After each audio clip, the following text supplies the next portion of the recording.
computer is picking up a strange signal. Here, sir, you better take a look at it. Hi, and welcome to Sci-Fi Snacks. I'm Liz J. Bradley, a science fiction author and poet who adores short fiction and snacks.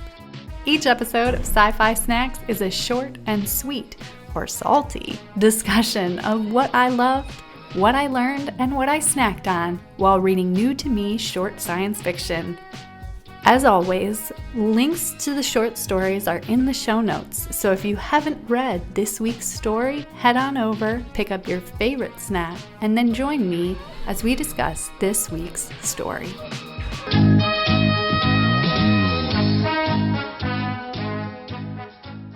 Hey everybody, welcome back. This is episode 3, crazy, of Sci-Fi Snacks. I'm so excited that you have continued to listen to these episodes and tuned in to hear my thoughts on short science fiction and snacks. I want to say today that hopefully there isn't a lot of background noise. Now, I record at my public library. Shout out to public libraries, they're amazing. And the public library near me has a recording studio for podcasting, for music, all of those kinds of things.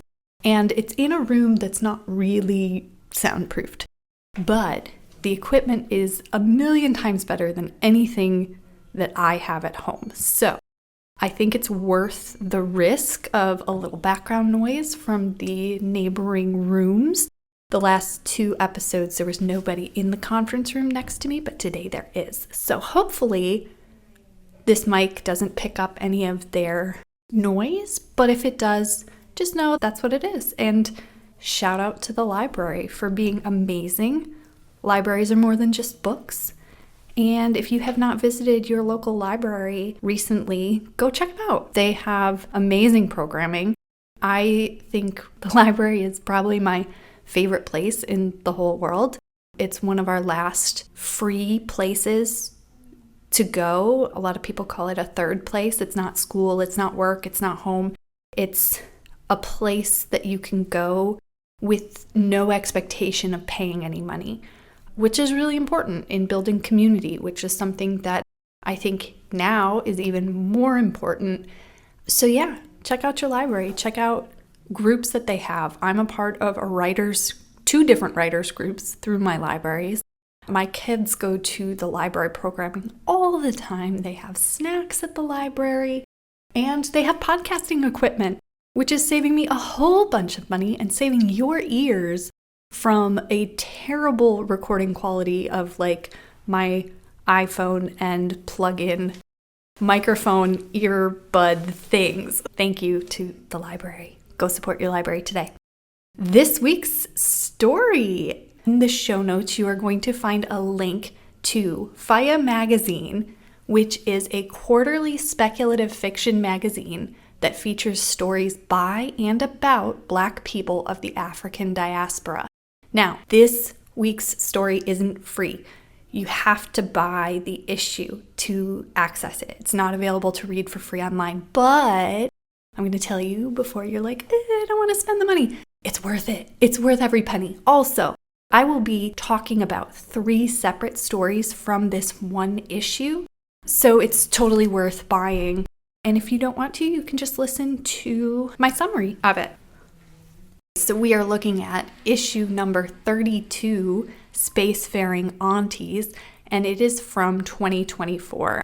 So check out the show notes for a link to download that. I read it right on my Kindle, which was awesome. All right, and this week's story is My Mother's Daughter by C.M. Lockhart. I'm going to give you their bio first, and then we're going to go into what the story is about. C.M. Lockhart, also known as Chelsea, is a writer of fantasy because she loves creating worlds, exploring relationships, and writing stories about Black girls who aren't all that nice. Her debut novel, We Are the Origin, was released in June 2022, and its sequel, We Are Dying Gods, was released August 2023. She is the founder of Written in Melanin LLC, which includes a bi-weekly podcast and YouTube channel of the same name, and the Melanin Library, an online database of books written by Black authors. A lover of video games and anime, whenever she isn't reading and writing or talking about reading and writing, she's watching anime, playing her Switch, and dreaming about the day her books get animated. More information can be found on her website, writteninmelanin.com. All right, and I'm going to start with the story summary from the actual magazine because I thought they summarized it really well with a nice little hook. And then I'm going to talk to you a little bit about more in depth about the story. So the summary from the magazine starts, after a sudden shipwreck, Serena is forced to land on a planet where she meets Amber, who offers to fix her ship. When Serena realizes they both have toxic mothers, she makes a promise that could give Amber a better life. Now, I thought this was a really good example of kind of that 1 to 2 sentence hook that they're always looking for in publishing. And it tells you the story, but it's only the surface there. What I thought was really great is this story was really expansive. So yes, we have Serena, our main character, and she works for this media company. And we start not out in space or anything, but she is at lunch with her mother. And it is this like amazing scene with this interiority of what's being said and then what that actually means. And I loved that juxtaposition. So we have this setting of the scene of this really awkward lunch with her mother and her friends from home, and just how it doesn't matter what she does, she can't get it right. So she decides she's going to leave, she's going to take a job. The media company is going to send her to this other planet where she's going to have to give some information to some people. And while she's on the way, her ship breaks down. And that's where she ends up on this planet where she meets Amber. And Amber is this other girl who's this really nice little parallel. And Amber works in the admin side of this shipyard where they can fix her ship. And basically tells her, yeah, nobody who's licensed and insured or whatever can fix your ship for 3 days. And their days are like, each day is 3 days long or something. It's a long time. So nobody can come fix her ship. She's going to be late for her mission. It's essentially bad news. But Serena gets the feeling that Amber isn't telling her everything. And she realizes Amber can fix her ship. But there's layers to it. Like Amber does not want to say outright that she can fix the ship. She's not technically qualified. She doesn't have all the right paperwork or something. And we come to find out that Amber's mom doesn't want her working on ships. But Amber's brother taught her everything she knows, and she is really good. So we hang out with these two as Amber fixes the ship, because Serena is, of course, like, yes, fix my ship. Like, I don't care what your mother thinks, because she's thinking of her own mother. And it's this really beautiful relationship where she's, oh, okay, you can't pay me because then my mom will find out. And Serena's, can I like buy you dinner or do something for you? And so she ends up buying her all of this food, and they have this pizza party. And it's just, I love these two girls. They're really, like, the relationship is really nice. And then Serena is able to go and complete her mission, and we find out, spoilers, make sure you stop and read the story if you don't want the spoiler of the ending. We find out that Amber has her brother who left the planet is going to be in the place that Serena's going. And essentially she says, yes, tell my brother I'm ready to go. I'm ready, come get me. And she's okay. And she gets there and she finds her brother, and it's this really just hopeful ending that's really nice of her giving her brother this message and seeing how these siblings were disconnected by the expectations of other people, and they're finally going to be reunited, and it's a really positive, happy ending, and that Serena is able to reflect on her relationship with her own mother and see that, like, she's not alone. And that's really, really cool. So when I was thinking about pairing a snack with this story, I went just based off of the title. I read the title and it was My Mother's Daughter. And I started thinking about my own mom. And I have a really good relationship with my mom. It's one of those things that sometimes when other people share that they have strained relationships, I feel a little bad because I'm like, I don't relate. And so I was thinking about food and my mother, and one of the things that I remembered was these cookie bars. They're called Hermits, and I'm going to put a link to the recipe in the show notes because they're really unique if you haven't had them. And they look like a brownie, but they don't taste like brownies. There's no chocolate in them. It's molasses and then all of the like warm spices. So clove, ginger, allspice, cinnamon, all of that in there. And with the molasses and the sugar, they're just good and just decadent and gooey, and you can put raisins in them. My kids don't like the raisins, so this time I didn't make them with raisins, but I like it that way. And it reminds me of my mom. And so that's the snack I decided to make for this because I was like, food is so important in stories and in life and in connection, breaking bread with other people.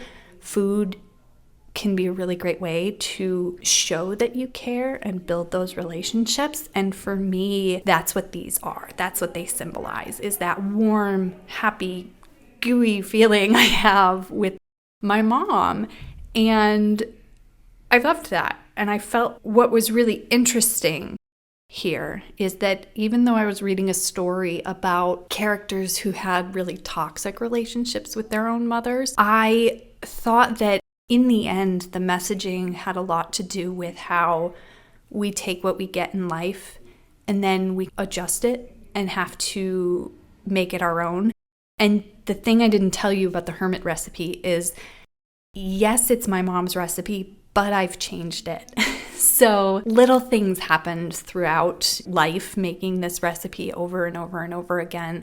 One of the times I misread teaspoon and thought it said tablespoon, and so I put in a tablespoon of baking soda instead of a teaspoon. And if you bake, you know that's not a small mistake. That changes things. So these bars that were like dense, the way my mom made them, now the way I make them, they're more cakey and they rise more. And what's really cool, you pull them out of the oven and they're like, it's almost like a balloon, and then they like sink down and you get that really gooey, good cake texture.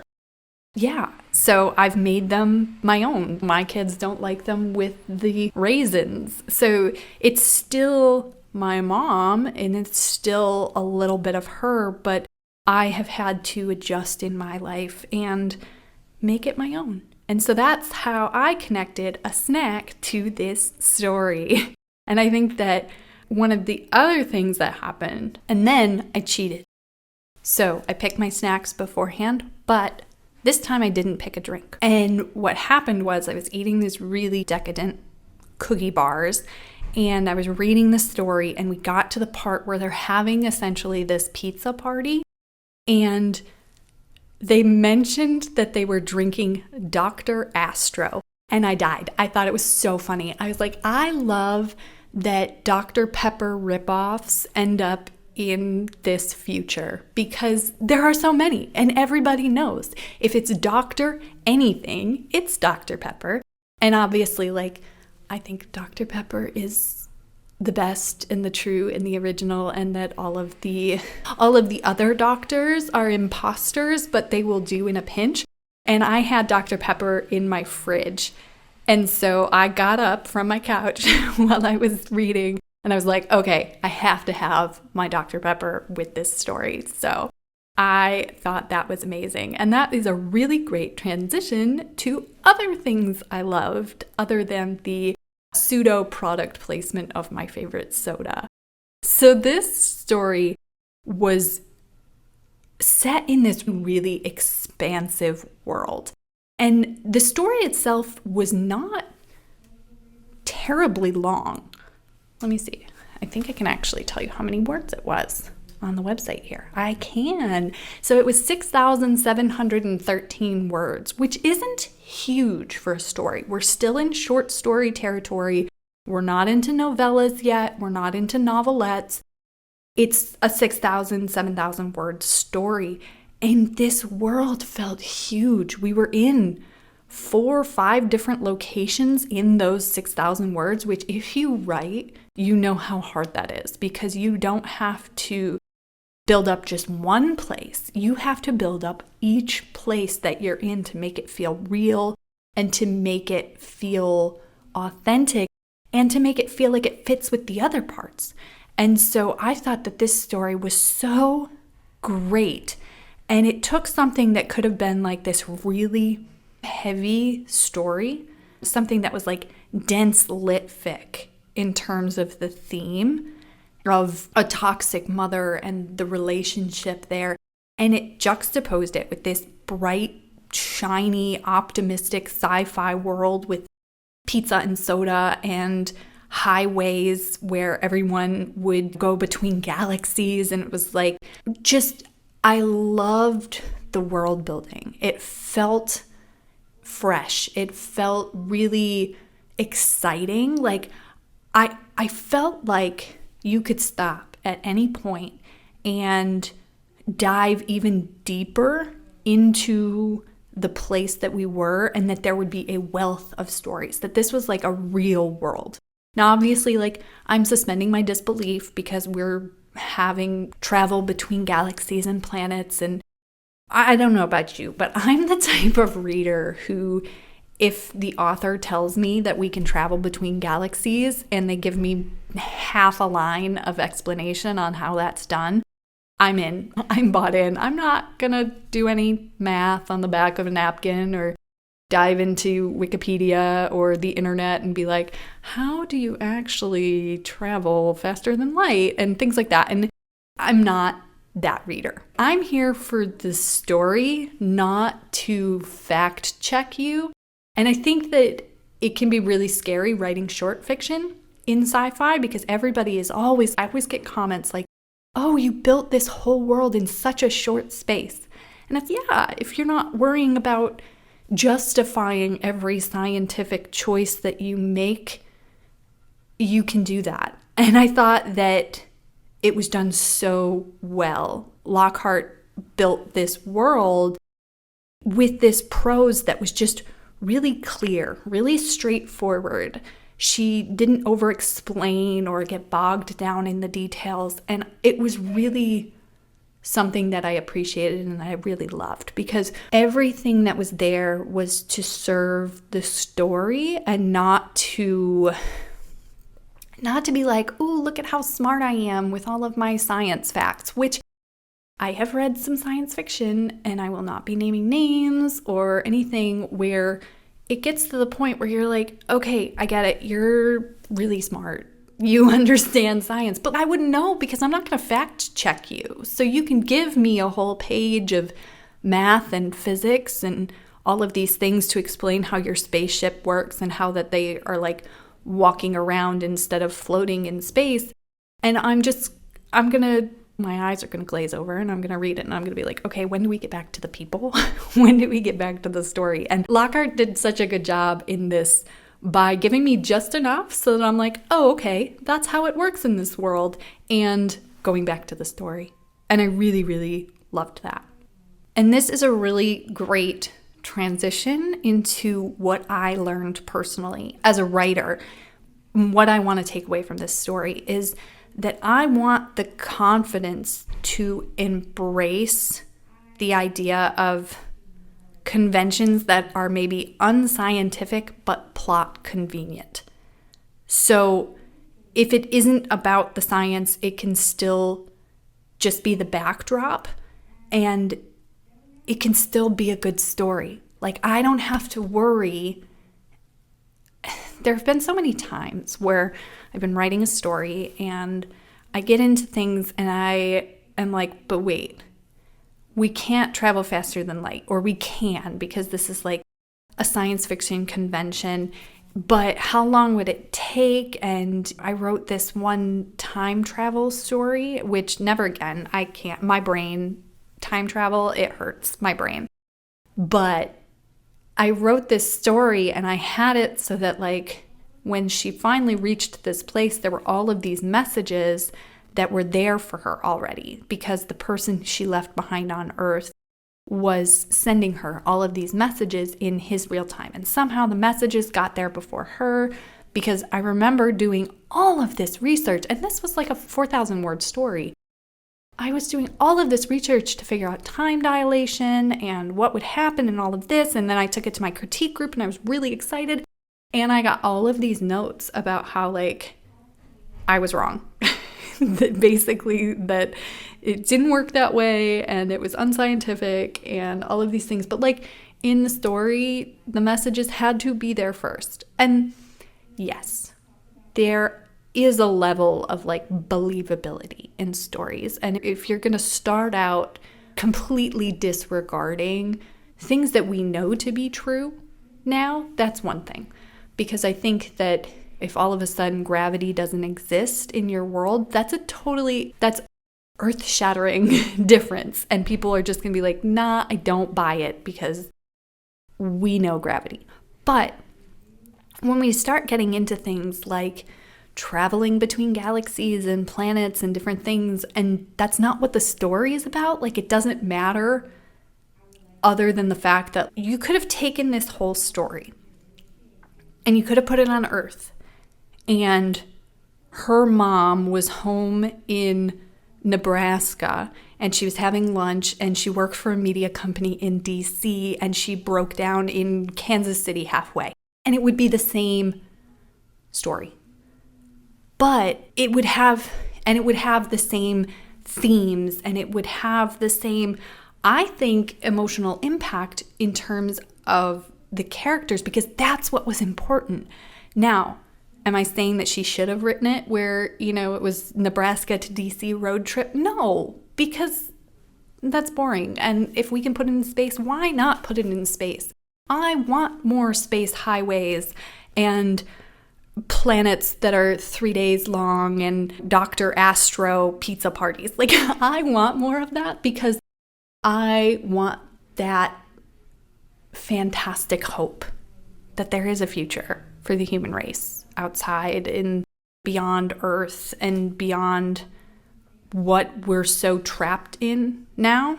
And I've gone off of my notes now and I'm not looking at them anymore because this is kind of a revelation I'm having right now in this moment that like, why wouldn't you just write this story about toxic moms and put it on Earth? Because even when we have the technology and we have progressed so far and we have done all the things that we are traveling intergalactically, there will still be crappy moms. And that says something. That is saying something. And I love that because I think it makes us all feel a little less alone. And we can remember that we're all still human and that even if we achieve all of these really, really amazing, great, wonderful things in the future, we're still just people and we suck sometimes and we're not great at relationships and communication and hurt people will still hurt people and that's what makes us human. So, I don't know. I thought that was really something that was a lesson for me to learn. Like, I always want to put stuff in space, but why? What does it say that it's in space in the future when you could just put it on Earth? And thinking about that is really kind of cool.